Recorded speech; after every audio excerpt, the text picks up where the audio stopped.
join with me in the call to worship family devotion.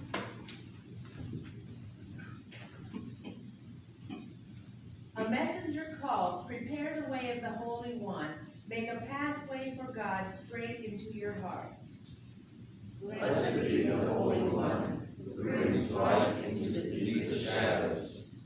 A prophet proclaims, make a way in the desert for the coming of God to live in our midst.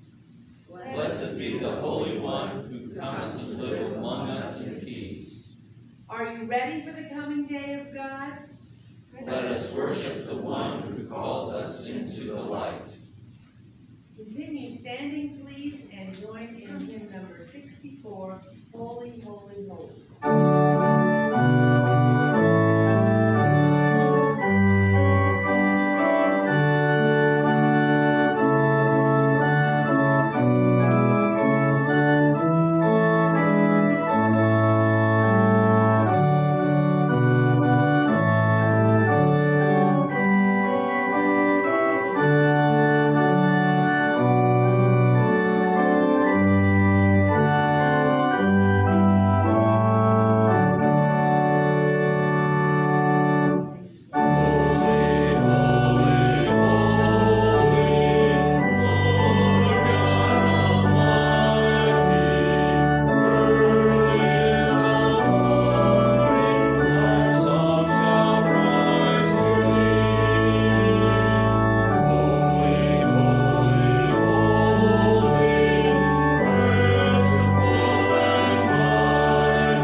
As we continue standing, please turn to page 883 in your hymnals, and we will join in affirmation of faith.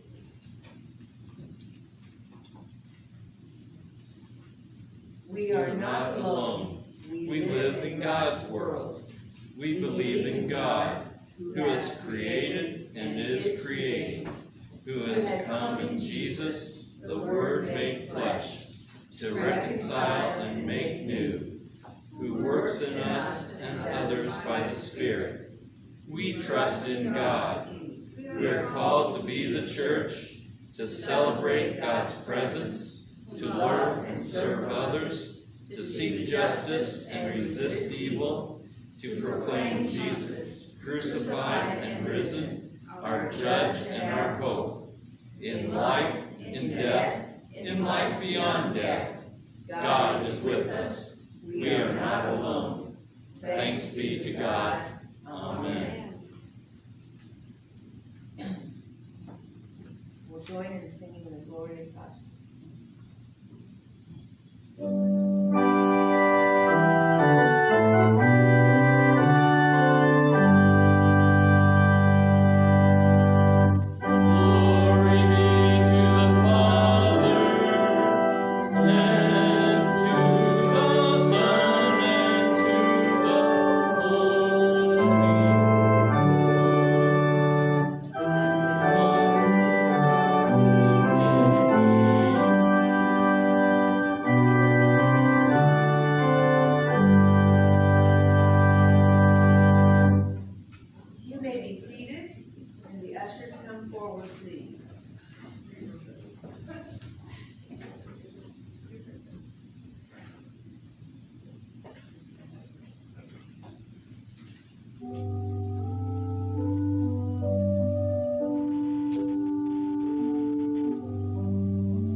Know that you can use it for your good in your power and strength. Amen.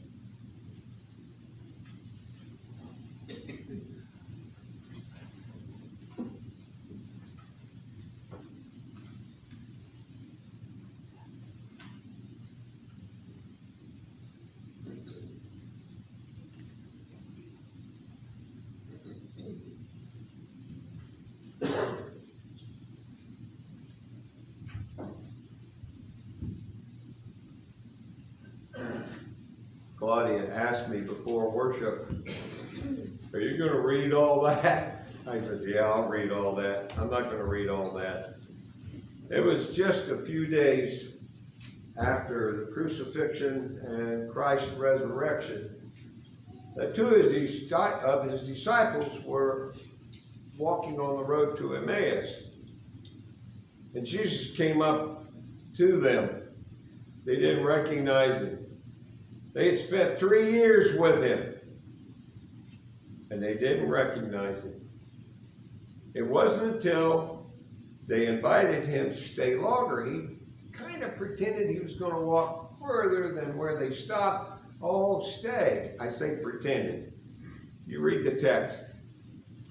So he stays. They're having supper. He breaks the bread, reaches for the chalice, and then they realize who he is. But they didn't realize who he was until he did that. Now, the second text I will read, and you can read along with me silently. Do not forget to show hospitality to strangers. For doing so, some people have shown hospitality to angels without knowing it. As I said last Sunday, I'm not bringing any props this morning. Just me and the stool. The story I'm about to share with you took place in a town about half the size of Hanover, Indiana. There was a motel about a half a mile east, Molly's Motel. There was a very tiny post office, only had 2 mail routes. There was a Dollar General store, smaller than the ones we have here. There was a gas station, had 2 pumps. It was Mike's gas station. He was a 3rd generation mechanic there. His son-in-law, whom he was teaching to be a mechanic, worked with him. They had 1 bay to work on cars. They had Ethel, and they had regular gas. That's it. As you entered town from the interstate 5 miles west, you came into, I guess you called it a town, a gathering, a community. There was Max and Betty's Cafe. And also there were 2 churches in town.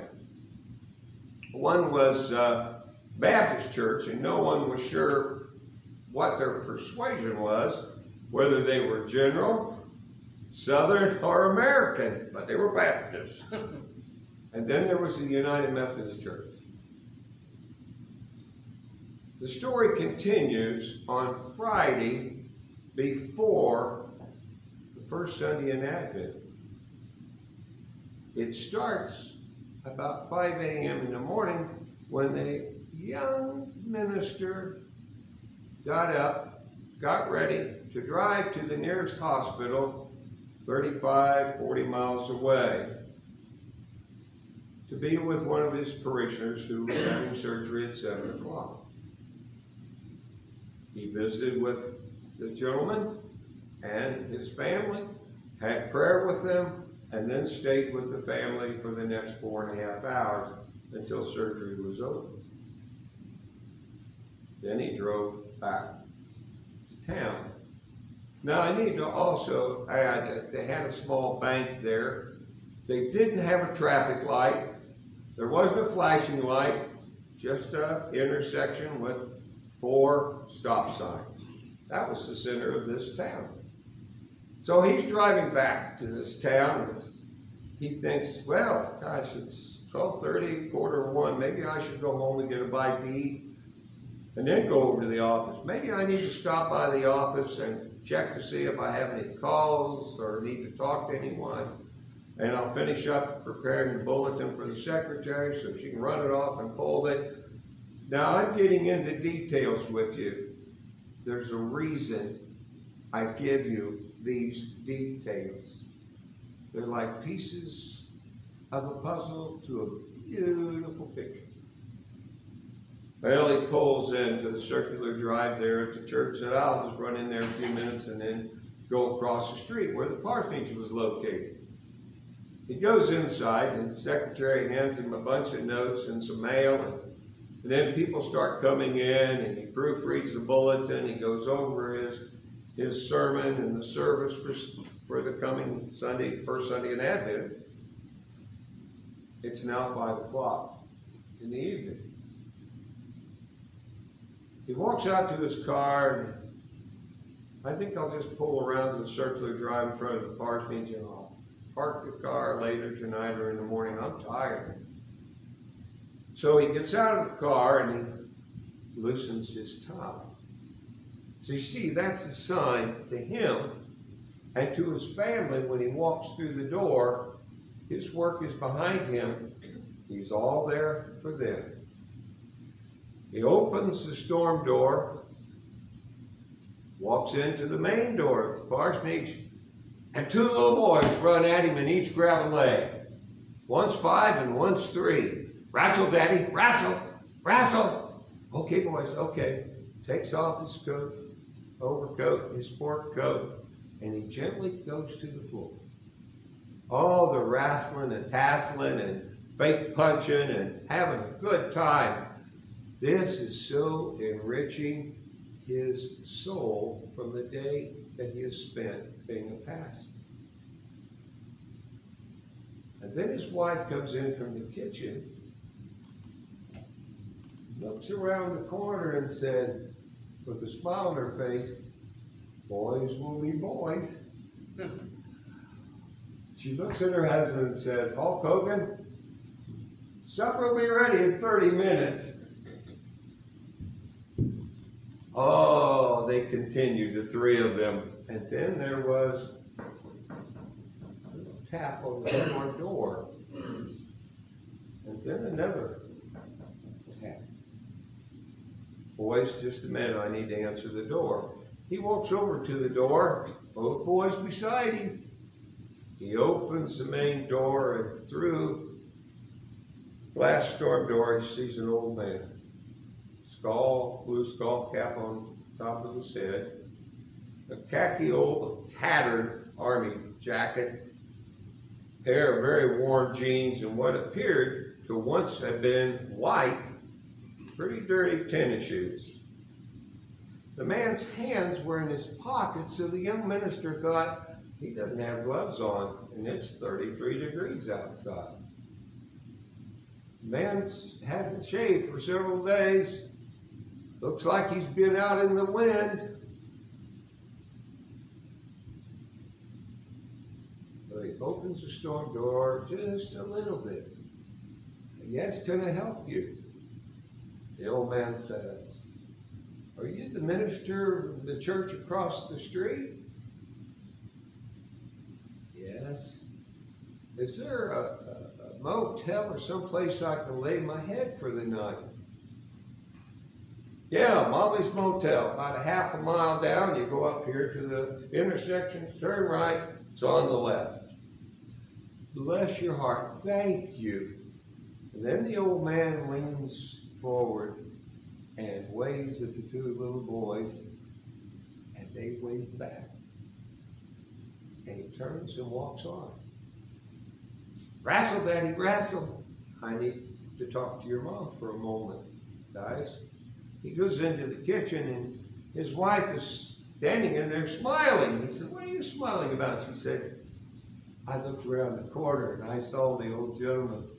I heard the conversation." "And?" He says, "And?"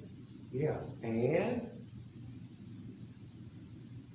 I don't really want to take him down. I want him to walk down there to Molly's. It's a flea bag. We wouldn't take our dog there. It's a flop house. And I'm going to go get him. And I'm going to take him, get him a hamburger and a cup of coffee. Probably the only meal we'll have had today. So he gets in the car, and about 200 yards east of the intersection, he pulls beside the old gentleman and says, "Hop in. I'm going to take and get you something to eat." And then my wife is going to get blankets and sheets and pillows, and she had offered to do that there with her husband in the kitchen already. "And you can stay all night in the youth room." "Oh, there's a wonderful couch in there. I've sat on it. You'll enjoy it for the night." So he takes the old gentleman down to Betty and Max's Cafe. I walk in, and they go up to the counter, and they sit on those stools. And Betty comes up and says, "Well, Rev, you brought a friend with you tonight." "Yeah, well, before he could get the words out of his mouth, a cup of coffee and a hamburger for my friend." She said, I bet the two of you could use a hot cup of coffee. Yes. Then she grabs the menu and puts it down in front of the old gentleman. She said, but the special today is homemade noodles. Made them this morning myself, and chicken over mashed potatoes, and a tossed salad, and green beans, and a dinner roll. The young minister's thinking to himself, cha-ching, cha-ching, cha-ching, cha-ching. All was going to pay for was a hamburger and a cup of coffee. So Betty goes into the kitchen and she comes back with a plate about this size. The young minister thinks to himself, he says, well, I've had that before, and it's usually in a little tiny bowl. Then she brings the green beans and the tossed salad and the roll. Would you like another cup of coffee? She asked the old gentleman. Yes, God bless you. Thank you, thank you. She pours him a cup. I suppose you want some too, Rev. Yeah, please, thank you. Then she stands back against the counter, back counter. And she doesn't say a word. She smiles at the old gentleman. Well, he finished his meal. The young minister was reaching for his billfold when Betty says, I got a couple of pieces of pie. I made them this morning. One's peach, one's apple. What would you like? Apple pie? I haven't had apple pie in a long time, said the old gentleman. I'll get you a piece of apple pie. I'll warm it for you. How would you like a scoop of vanilla ice cream on top? The young minister's going, cha-ching, cha-ching, cha-ching, cha-ching. Hope I have enough to pay for this. The old man eats his hot apple pie and ice cream. Betty's still standing there, just smiling at him. Not a word is said. Didn't need to be, you see.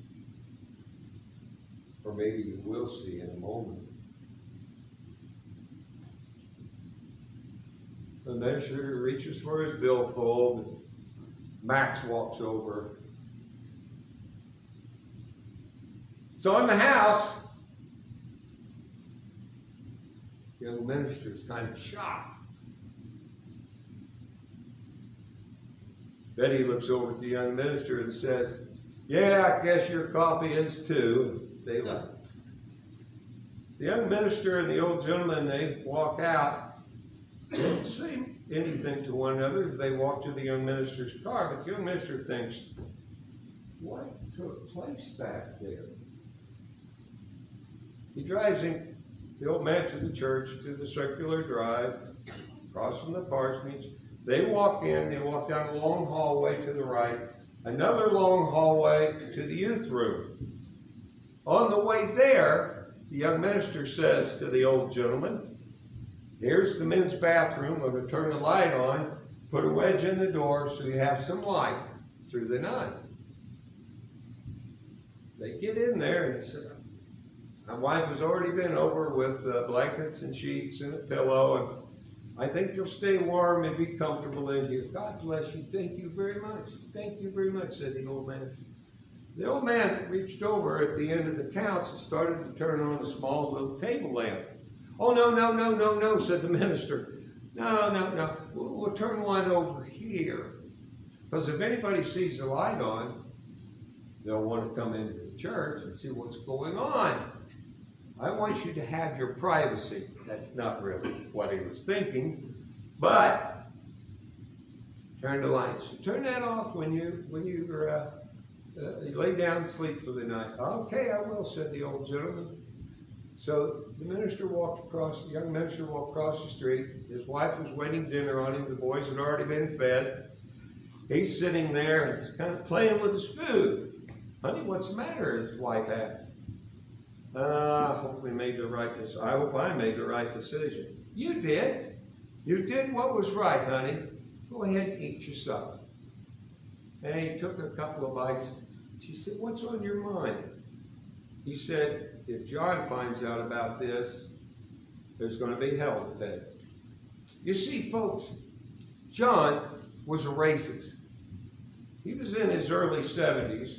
He was the chairman of the ministry board at that church. He was the biggest giver, the biggest farmer in the area, and he drove a brand new gold Mercedes. What John said, everybody listened to, and that was it. He was worried that John would find out about him and his wife putting the old gentleman up in the youth room. Don't worry, his wife said. Everything's going to be all right. We did the right thing. Pounding on the front door. He gets up from the dinner table. He goes to the door, opens the main door. Who's standing there? John. He cracks the door open, or opens it, and says, John, come on in. No, I just wanted to let you know there's a drifter going through town. He said, if he comes here, which I'm sure he probably will, want something to eat, and put him up down in the motel. He's called Jimmy. Jimmy was a member of the church and a deputy sheriff. Call Jimmy. He'll get him back to the interstate. Now, I also need to tell you this about John. John did not care for black people. They weren't black, and they weren't Afro-American. They were the N-word. He didn't care for Japs either, because his older brother had been killed in World War II, fighting in the jungles of the Philippines. He didn't like Hispanics either, because they steal American jobs. If you weren't like him, he didn't care for you.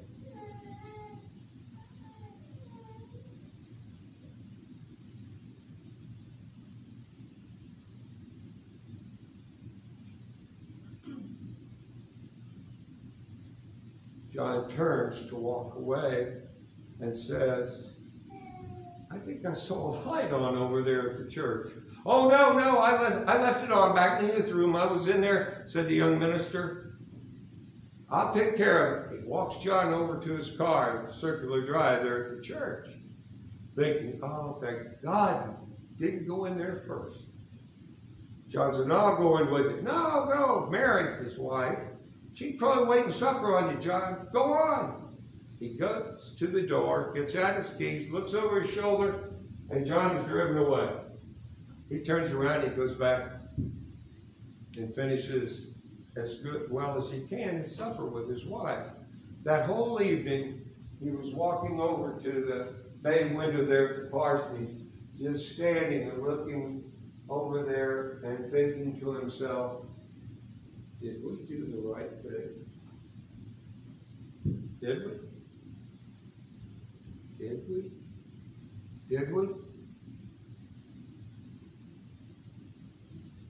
He had told the old gentleman, I'll come over at 6 o'clock with a couple of donuts and a couple of cups of coffee, and I'll drive you back to the interstate. The old gentleman said, wonderful, thank you. God bless you. You're so kind. You've been so good to me. Well, it was 4:30. He couldn't sleep, so he fixed himself a cup of coffee and then another cup. And at 5:30, he started over to the church. Walked across the street, unlocked the door, turned right down that hallway, turned left.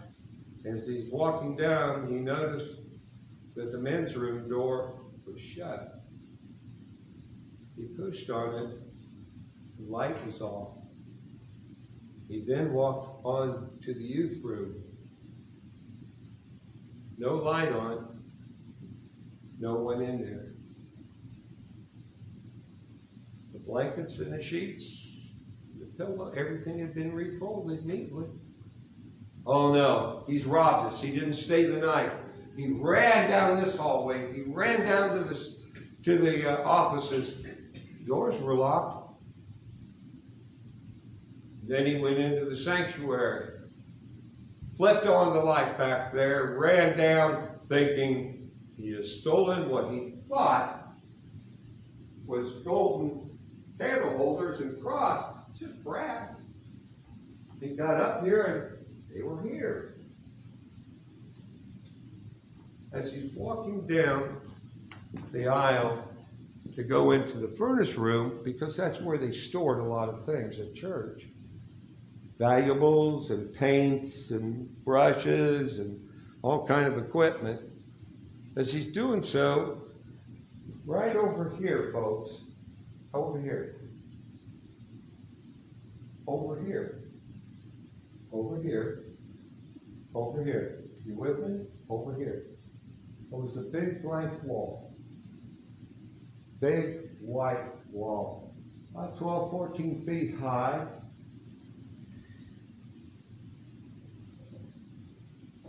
He notices there's a painting on the wall. It's a nativity scene. There's Mary and Joseph in the stable. There's angels floating above. The three wise men coming over here on their camels. Gold, frankincense, and myrrh, gifts for the Christ child. There's shepherds attending to the sheep. There's horses and cows and oxen and chickens and dogs and puppies and cats and kittens. He touches the wall, it's dry. That mural and painting wasn't there yesterday when he was in the sanctuary. Right over there, I'm pointing to. It wasn't there. He looked at this, and then he looked up about 20 feet high, 15, 20 feet away from the nativity scene, what appeared to be a king with a crown, sitting in his chair with a scowl on his face of disapproval.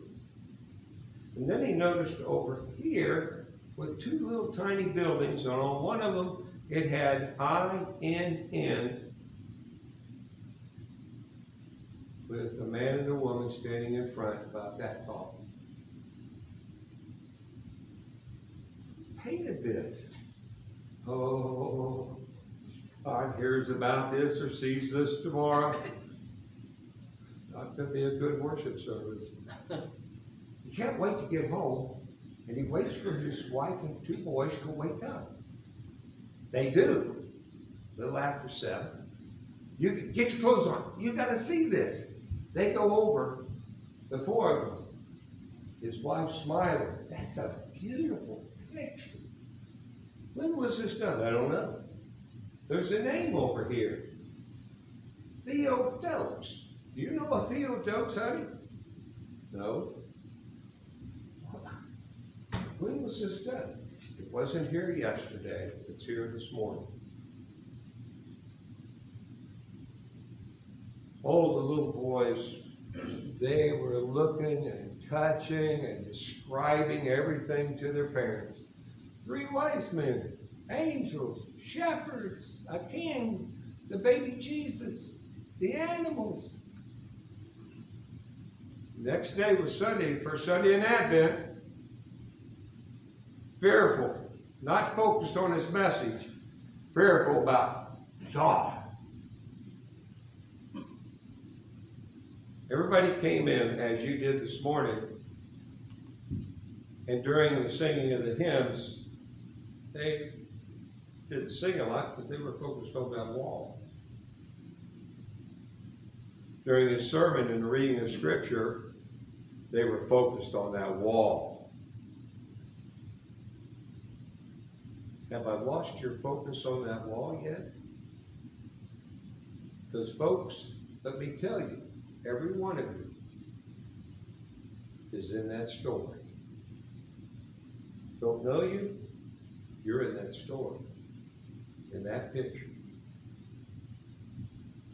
People came out of church, but they didn't walk out immediately and greet the minister standing there in his robe. They're looking at the picture, they're talking, they're whispering, they're smiling. Not John.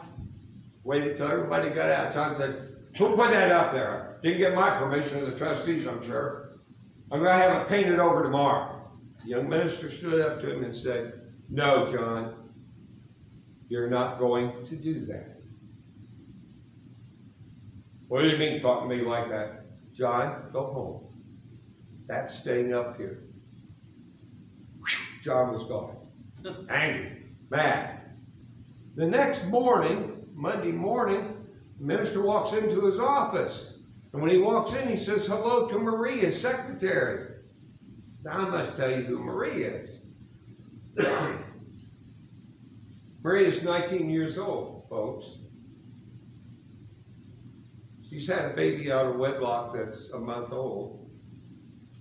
Not married, living with her parents, has chosen to raise the child. She has tears in her eyes as the minister walks in through her office to his office. You know, Marie, what's wrong? She takes him to the sanctuary. They go over to that wall. She said, who painted this picture? I don't know. Seinfeld go to her, that is. Oh, look at the baby Jesus, she says. That's Billy's face. And then she goes over to the Mary and says, my face is on Mary. And the young minister thinks to himself, okay, all right, I'll go along with this. Yeah. She said, that's us. That's us. That day, and all the days leading up to Christmas Eve, people were coming in. Church members, Baptists, people from all over the area had heard about this mural. They came in. Marie wasn't the only one who saw herself in that picture. The chairman of finance at the church saw himself on the camel, carrying the gold. There was a beautiful elderly lady by the name of Thelma, and she saw herself on the face of one of the angels. People saw themselves in the animals, in the people, in the angels. And the young minister kept looking at the picture every day, and he couldn't find himself in the painting at all. Why am I in there? Everybody else seems to be. Even the musicians at church and the custodian. Why aren't I in that picture? Then it came Christmas Eve. He put on his robe and he followed the choir down. People were still staring at the mural. He got up in the pulpit and he said, we'll sing. People were just looking, singing, looking, singing. All the beautiful candles with the lights dimmed in the votive candles. Candles on the altar, ready for the candlelight ceremony later in the service after communion, Christmas Eve. He comes in and reads this text. Nobody's paying any attention. Then he's to the prophecy. Then he reads a Christmas story. And as he's doing so, Jimmy, the deputy sheriff, he grabs his side and he goes to the back. The young minister sees him talking on his walkie-talkie communication mechanism. And he notices Jimmy says something to the head usher. And he rushes out, puts the lights on his car, and drives away in a hurry. What's going on?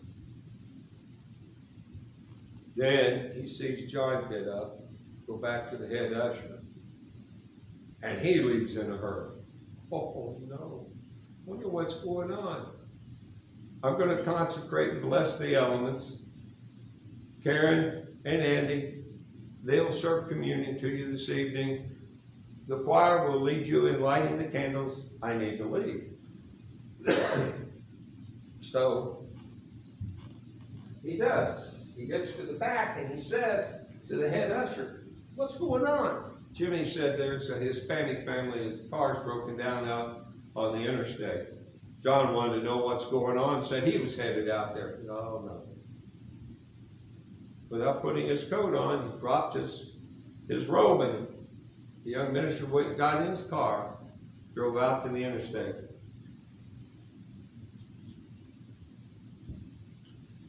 By the way, let me go back and visit that picture for a moment.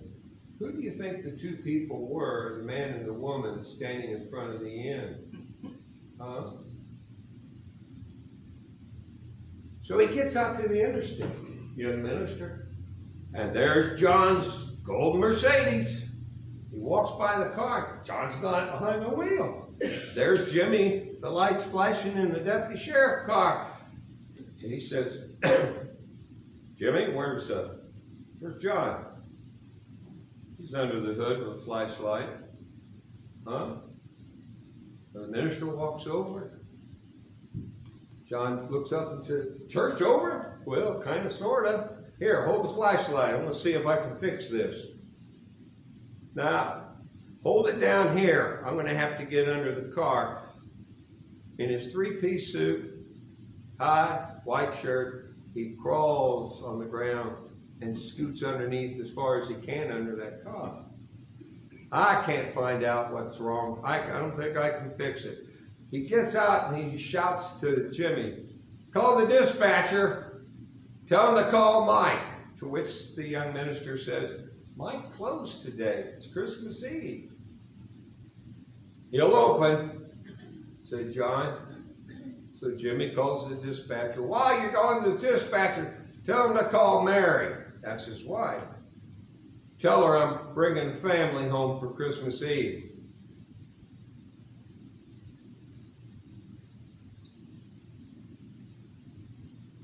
So he loads 4 little kids in the back of his Mercedes, leather seats, with Mom and the Hispanic father in the front seat. Tell Mike to give me a call in the morning as he pulls away, as he's talking to Jimmy. If they can't get it fixed, they'll stay with us through Christmas, or as long as they need to. We'll take care of them. And he drives on. The young minister says to the deputy sheriff, what took place here? Jimmy smiles and says, well, Reverend, it's Christmas Eve.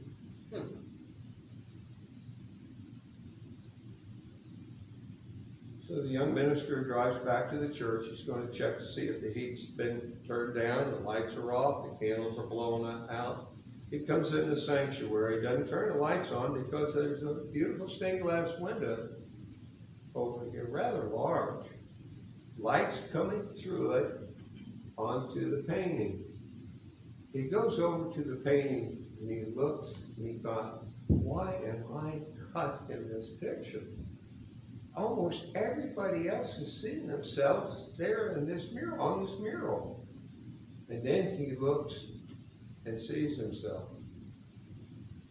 He's the donkey. You see, the donkey was the one who was the servant who carried Mary, expecting the birth of God's Son. That was appropriate for the minister. I'm the servant. Not a jackass. He's a donkey that's a servant for God.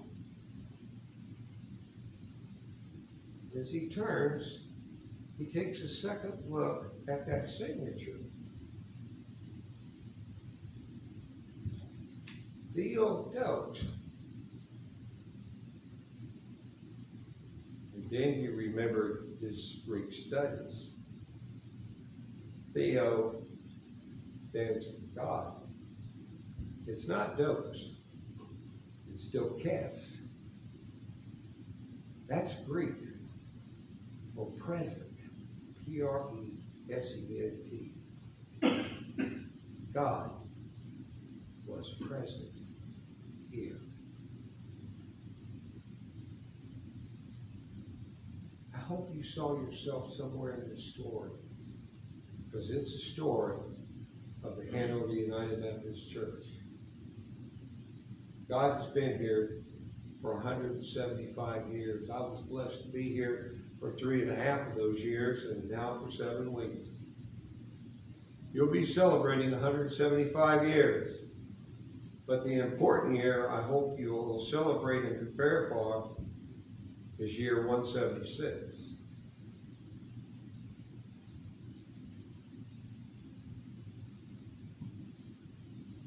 Instead of a benediction after the singing of the hymns, and please notice, and if you can remain seated while we sing the hymns, I'm going to do my benediction now, following the story I just shared with you. When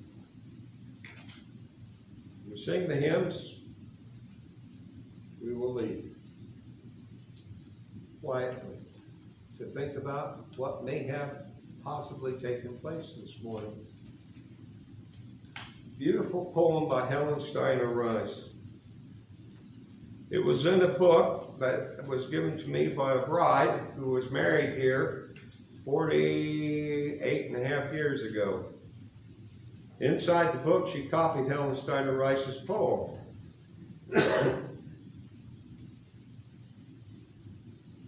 I've never seen God, but I know how I feel. It's people like you who make him so real. My God is no stranger.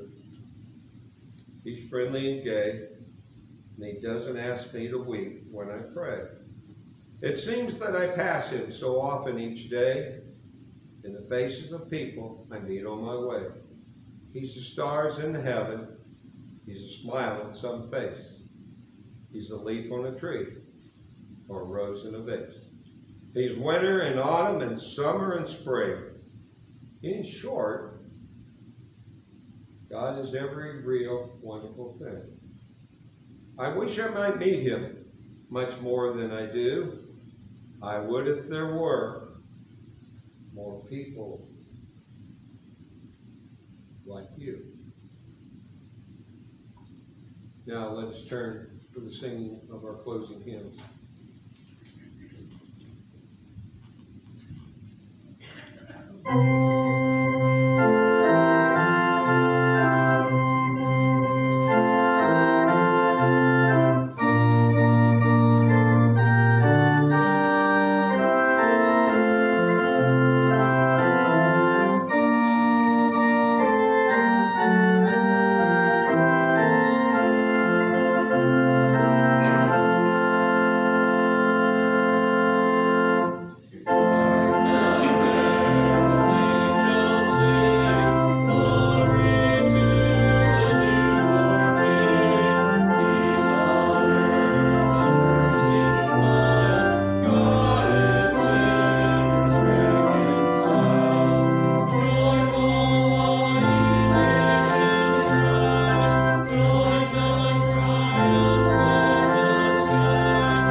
just did the benediction. Drive carefully going home.